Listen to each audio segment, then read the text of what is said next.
Good evening and welcome to Legacy After the Locker Room podcast. I'm your host, Kayla Bradham, here tonight with a fun, delicious story. John Bronson, co founder of Stroop waffles, and we'll talk about that in just a second. Folks, special treat from you as we enter season 3. Big shout out. I am actually recording live from the Bolingbrook Golf Club in the Chicago suburbs here tonight with the retired professional football players of Chicago doing their 23rd celebrity golf outing, supporting kids through scholarships and serving underserved communities, kids who need it most. So, shout out to the Bolingbrook Golf Club for hosting the great event. And John, let's go right into this and tell us your story a little bit about football, how you got started as a kid, what it looked like in high school, college, and into the NFL, if you don't mind. Yeah, certainly. Well, Kayla, thank you very much for having me on your show here. It's a privilege and an honor, and I'm glad to be here with you tonight. So my name is John Bronson. I'm a grew up in Kent, Washington. So, full disclosure, I'm a military brat. So I'm the oldest of four kids, and my dad was in the military in the army. So I moved around a lot when I was younger. Born in Hawaii, lived in Germany. I would say most of my time in Seattle area and then outside Seattle for my school years. And so a lot of fun when I was a kid. Always very entrepreneurial and obviously into sports. And so my two of my passions I had the privilege or still having the privilege to be able to be a part of. Football has been a part of me since I was 6 years old, and then now as an entrepreneur and now in the food business, cookie business in particular, with finger licking Dutch. So I went to undergrad at Penn State University and State College, Pennsylvania. Got my degree in journalism.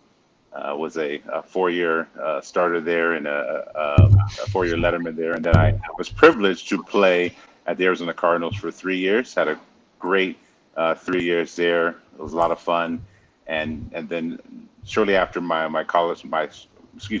pro career, I went into the wonderful world of entrepreneurship in many different facets. So So, John, one of the things that athletes oftentimes tell me is, college didn't really prepare them for life after football. When they exited the professional career, they were sort of lost, didn't know exactly what they wanted to do. mhm. How did you know that finger licking Dutch is what you wanted to do? Yeah, on a grand scheme, that is absolutely correct. I think a lot of guys coming out of college or the pro level are lost in trying to find their next career. And for me, I was privileged enough where I had a lot of great coaches in college who are great, not just coaches, but guidance and counselors, so to speak, um, and mentors and just father figures. So they really helped a lot to be able to help path away, whether I had pro football in my background or not.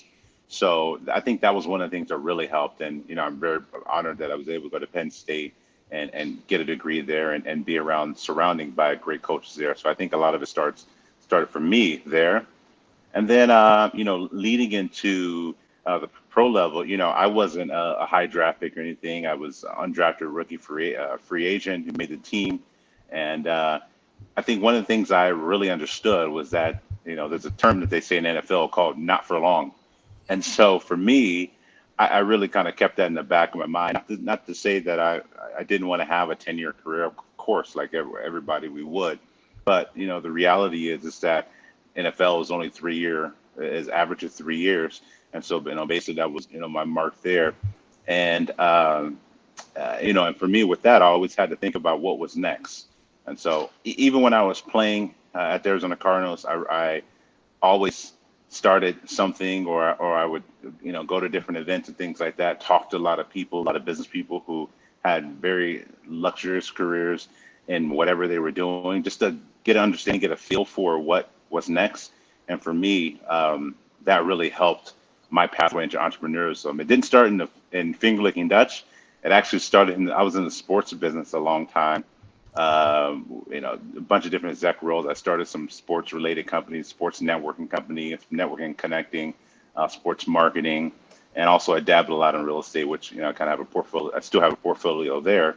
But with all of that, it led me to, it was a passion, I guess, more of like a love for stroop waffles led me led me to the food industry, which is completely different than the sports industry. So I'm going to start by telling you that my children and I take our yearly vacation to Michigan. We're getting ready to head out next week, and you Oh, know that super. we'll be having some finger licking stroopwafels while Oh, we're in Holland and St. awesome. Joseph and all those places. So thank you for being in that space Yeah. because we Oh, love it. super. We love it. Yeah. So, John, I want to ask you, for the younger kids, the college kids who are listening, and they have that same entrepreneurial hustle mindset that you had growing up, what advice would you give them? Like, it's one thing to have a passion; it's another to have the skill set. How do you Yeah. develop the skill set as an entrepreneur? I think it's both. First, it always has to start with goals, like, and everybody says goals, but it's a true statement. Start with goals. When I was young, I literally had a goal to make it to the NFL. And I would say I think I shorted myself because that's what I did. I make to the NFL. I didn't say, oh, I wanted to go to the NFL and be a Pro Bowler or win the Super Bowl, all that. I said to make the NFL, which was perfectly fine. And of course, I'm happy where, where how it landed. But I think that's the first step. And then the next thing is that, you just got to continue to surround yourself with the people that can help you achieve it. And for me, I had a good deal of friends when I was growing up who not only believed in me, but also had goals of themselves. So you kind of stuck around, kind of chained around the people that you were like-minded with. And as you're young, it's easier to kind of get into the wrong crowds and the wrong people, or naysayers, or people, say, why are you doing this or doing that? But if you really stick to what you believe that you can achieve, like, I really honestly believe that you can do whatever you want. And so that was it for me. I just kind of stuck to it, regardless of the naysayers. Of course, I had them. Trust me, I had plenty of them, um, in every aspect, right? And so it's just one of those things where I stuck to exactly what I believed that I was capable of doing. And from there, you people come and support you even more. That uh, maybe not the naysayers, but the ones that just new people come along your path and support you even more so into your dream and what you're looking to fulfill. John, the next question I want to ask you is why Stroop waffles? Why not do the Doug Plank and own a bunch of Burger Kings or anything else? But before I Yeah. ask, I want to take a moment, remind our listeners this is the Legacy After the Locker Room podcast powered by Sports Philanthropy Network. I'm your host, Kayla Bradham, here tonight with 3-year NFL alumni, tight end, Arizona Cardinals, John Bronson. John, why Stroop? Yeah, so I about 5 years ago I had a pivot in my life, and which led me to, I was doing some traveling, and then I landed in Aruba, where I just literally came from, yesterday again, literally almost 5 years to the day, um, where I had met my girlfriend, who's from the Netherlands. And so on one of our first dates, she introduced me to the stroopwafel, uh, from Holland, and I just became a super fan, loved them. And so I found myself eating them like religiously. And then eventually, again, I was kind of in a pivot, for business at this point. And I said, like, I just wanted to do something different. So she had a lot of connections in Holland, I in the U.S., and we put our both of our heads together and our resources together, and just decided to start Finger Licking Dutch, and produce the strobe waffles in Holland, and distribute to the U.S., EU, and Canada. I mean, Canada and the Caribbean. And you guys are all over the place. You're picked up by like TJ Maxx, Amazon, Home Shopping Network. Hmm. Tell our listeners, where they can get finger licking Dutch Stroop waffles and how you got into those markets. Yeah, absolutely. So, it's kind of the same mentality as I had going into sports. When I always say, like, when I was undrafted, rookie free agent, your back's against the wall. I'm up against guys who got drafted. I'm up against veterans who put in their time, and here am I, this new, not only new undrafted player, but an undrafted player who literally only had 1 year at tight end. Like I played defense mostly in college, so I took that same mentality to kind of repurpose it for finger licking Dutch. And with that, I it's just kind of a, how do I say it, like a no, um, just like just I don't even know how to say it. Like just I don't know. Like I don't, sometimes I don't even know how do I do it. We just get it done. It's like just a no, no, like no is not an answer, right? And so make people kind of a believer in what, not only what we're about, but also what our product's about. And so I think that that really shines a lot into the buyer's eyes when they saw us. And I know one of our first big clients was HSN, and we're going on our third year at HSN. Actually, we have two shows coming up here on Friday. I think Friday at 3 p.m. and then another one Saturday. I don't get me wrong, I think it's 7, but you can find it on hsn.com, just a little finger licking Dutch. And just going on our third season. And, from there, we just understood the ropes and really connected with our buyers, understand what the company wants, what's most important for them, and what their customers are looking for. And then from there, we just kind of set out to have these packages that can really produce the sales, the numbers that they want to perform, just be able to be here in a year 3 with that. And the same thing for the home goods, which are in TJ Maxx, Marshalls, just being able to understand what's important for the buyers and what the customer really wants, for us to be able to have success with these companies to continue to move forward. So, speaking of what the customer really wants, this is where I need to chime in because I'm sure the legacy after the locker room community is saying, but Kayla, you're all about sports philanthropy. Why do you have John Bronson on talking about his business? And that's super fair. But number one, I think when we're talking about sports philanthropy, we're talking about athletes exiting and finding a career that gives them purpose, that gives them passion.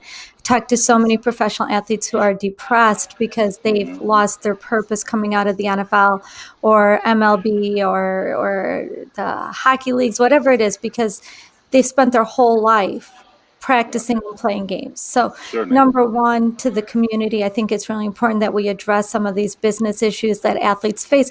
But also, John, you have donated over 20,000 Stroop waffles Hmm. to the community. And I grew up super poor. I know what's in the food bank bags, right? You're getting Sure. some mixed vegetables, you're getting some pancake mix, some tuna, a box of milk. Nothing is yummy. When Yeah. you're a kid and your mom brings home the food bank brown paper bag and it's always one bag and it's filled to the top and that's it. And it's got to get stretched out to the week. Yeah. Having a little treat in there is huge. I remember that so much as a kid. Every once in a while, there'd be like a pudding cup or a Twinkie or something, and it makes such a big deal. Tell us a little bit about, your donations to the underserved communities and to healthcare workers. Yeah, absolutely. Well, first, Kayla, I can resonate with that really well. And let me say this: my parents are fantastic parents, and they did everything that they can do to help us have as much success as we ever want in life. And like I said, I'm the oldest of 4. I have a middle a sister, one sister who's also been a fantastic collegiate athlete. In both basketball and track. And then also I have a middle brother who also was a fantastic football player, played running back for Eastern Washington, and the Seattle Seahawks, went to the Super Bowl. And then I have a younger brother who also went to Temple and Washington, and also is currently on the New Orleans Saints. So I say that because my family of 4, my parents had their hands full when they were younger. And so we also went through some tough times too, where we had those same experiences. And I call them experiences because that's where all this spans from, where I've also been to the food bank and we've had to get food for the week and all those things. So leading to being able to come full circle and being able to donate to a lot of food banks and youth organizations. Those are things that are really heartfelt, heartstrings for me personally. That as you just resonated, that resonated with me. So I know our cookies are good, and I'm saying like that. So I want to make sure that in those boxes, when people go pick up those boxes, that they can have something that they go, wow, this is a really a top shelf item that has been, in theory, donated to us. And so for us, it's just about love. We call it spreading love, and that's our way of spreading more love to people, regardless of what your situation is. And for me, like I said, it's pulling at the heartstrings of what I've been about, what I grew up with, and being able to give back is something that we at Finger Licking Dutch really cherish. I think that's great. As you think about that philanthropic effort, and I know that it's not just the food banks, it's also the healthcare Yeah. workers. What are your plans, John, to expand on the give back? Yeah, yeah. So, yeah, healthcare workers, that was something we definitely added, obviously as of late the past couple of years, obviously dealing with the pandemic and, we were getting a lot of understanding that a lot of healthcare workers were really not only were volunteering their time, right? And just, and getting to places that most of us probably wouldn't want to be dealing with the pandemic and helping a lot of people. So I didn't go to school for medicine or kinesiology or anything like that. So our give back is to be able to at least have those nurses and some doctors a little bit of love through our cookies to be able to make it through their long days that they have. And so for us, that's something that we really also cherish and continue in all those aspects to give. Actually, at this point, a lot more than 20,000, which we love that, but that's our give back to be able to really try to help the communities which we reside in, to uplift in the most, I would say, like, sometimes the smallest things, the biggest thing from the smallest package, and we kind of feel that way for our cookies, to people, like, at least remember, and maybe take the edge off a little bit for what they're going through at that given time. So, I have to ask you this, John. Oftentimes, athletes will come to me and the Sports Philanthropy Network and say, my agent said I should have a foundation. It'll keep me marketable, keep me in the media, it'll keep me, out working with the public. Kayla, I'm not sure what kind of foundation I want to start. I don't know if it's kids or healthcare, or, my local community. John, what is your advice when, going through this and being a businessman, being strong in marketing, knowing your story and giving back your product? If an athlete said to you, John, I want to start a foundation, I don't know what to choose, I don't know exactly how to do it. What would you tell a professional athlete about choosing a foundation or a give back program? No, the first thing I would say is do something that's to your heartstrings, that's important for you. And everything that we give back to, there is an importance behind it. It's not, we're not just doing it just cause, like, there is a bigger reason for that, a lot of which I outlined here. So that's the first thing I would say. And I would generally say also, like, kind of start, like, just volunteering, if your time, or if you don't have a product or service, whatever, and like we do, just volunteer your time and really understand, like, what it is that you want to do, want to be involved with.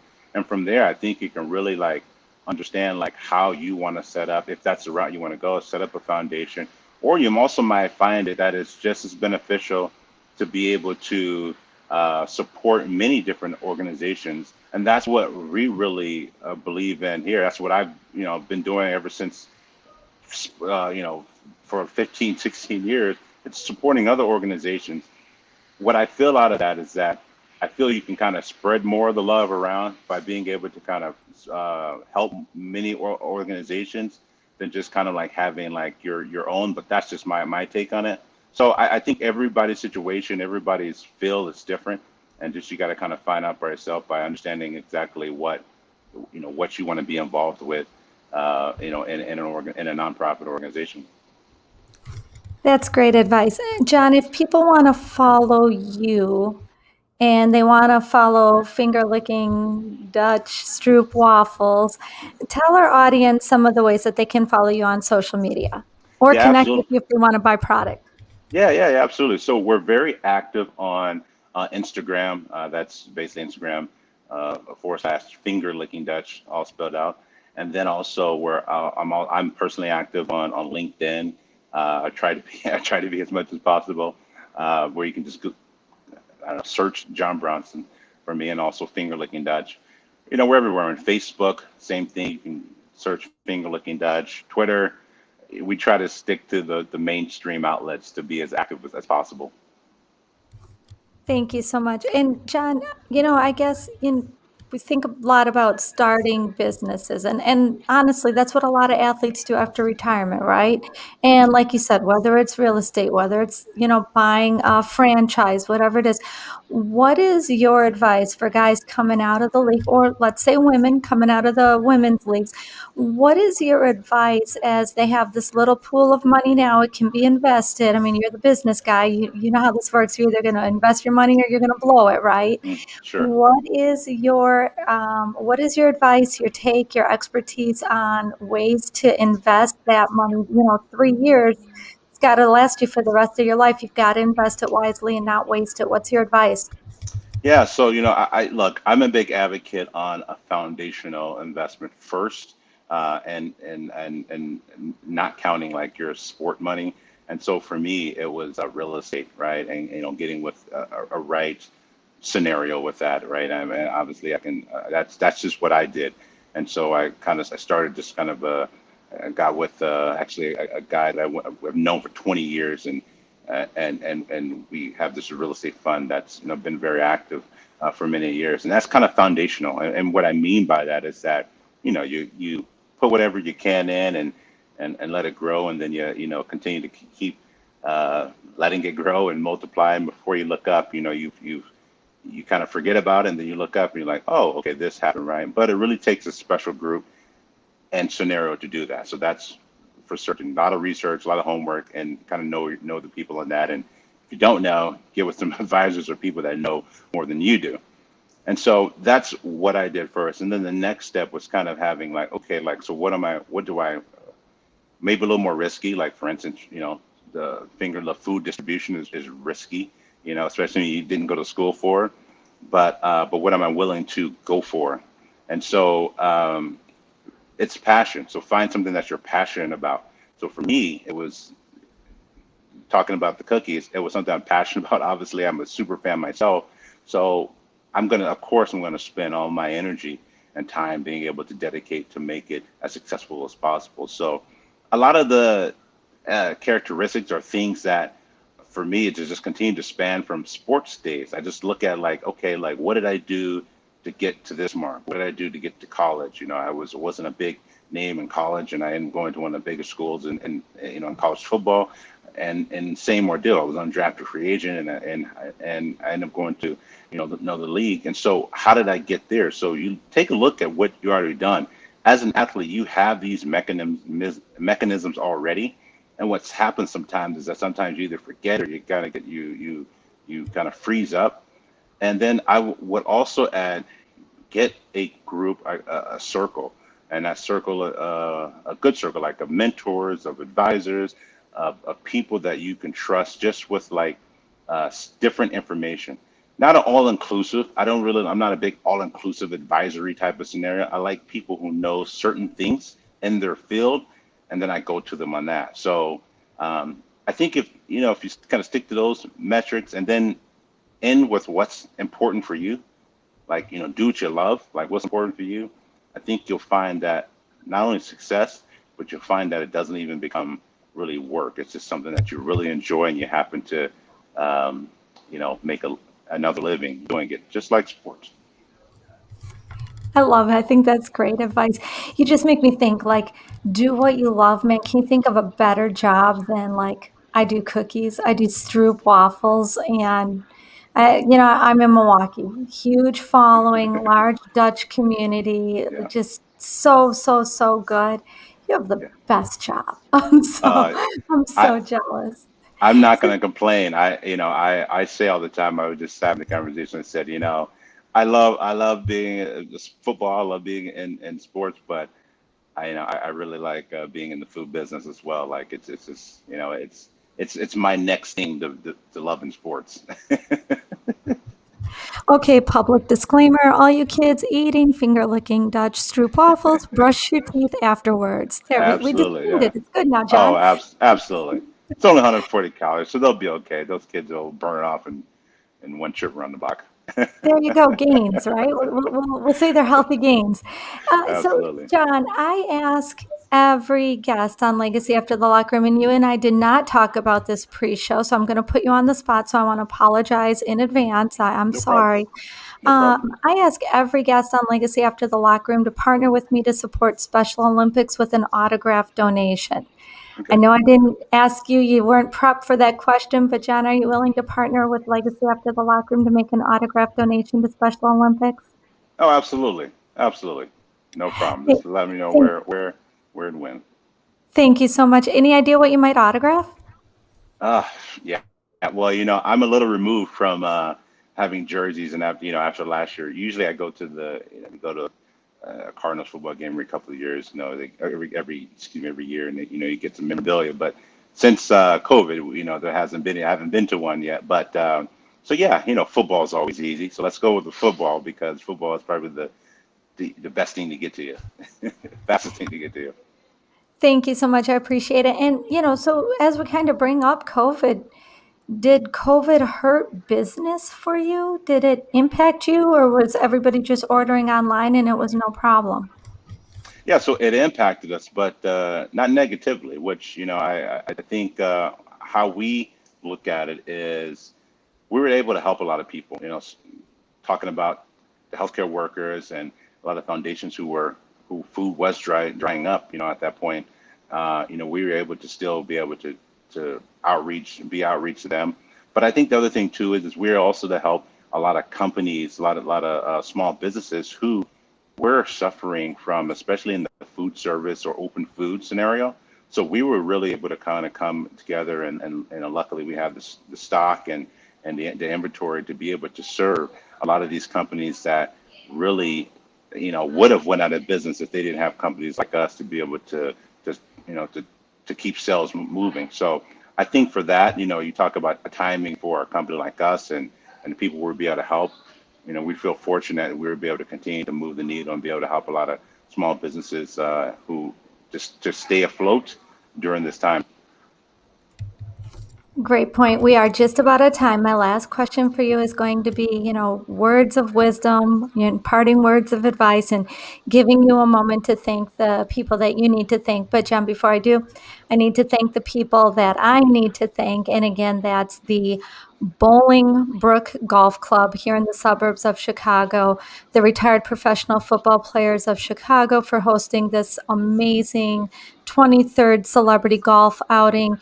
Big shout out to Reggie Smith, Wendell Davis, Greg Bladorn, all the guys putting this on to provide scholarships and help underserved kids in the Chicago area. So, shout out to the retired NFL players in my community. John, your words of advice, words of wisdom. Yeah, well, first, let me just piggyback you or Reggie Smith. Hello, was such a great guy.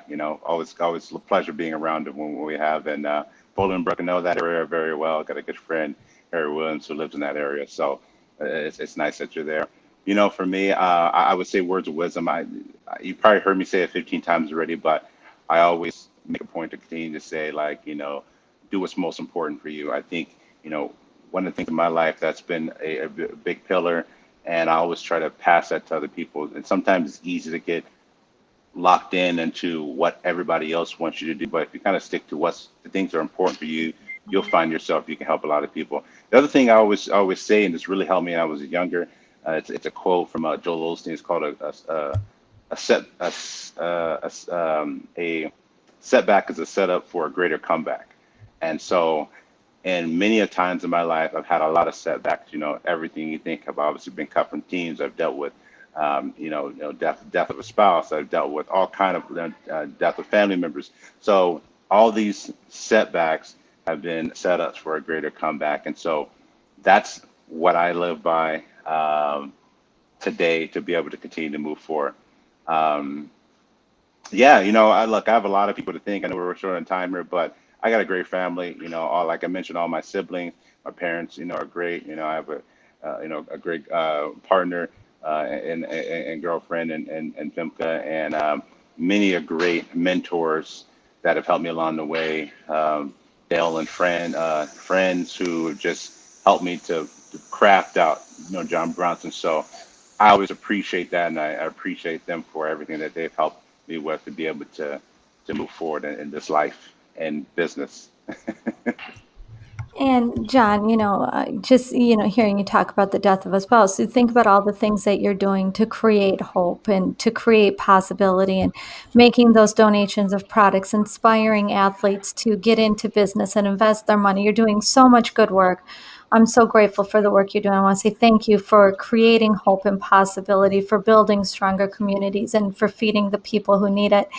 My name Thank is you. Kayla Bradham. I'm your host of Legacy After the Locker Room, here today with 3-year NFL veteran from the Arizona Cardinals, John Bronson, and we are reminding you to live your legacy. Thank you, John. Thank you, Kayla.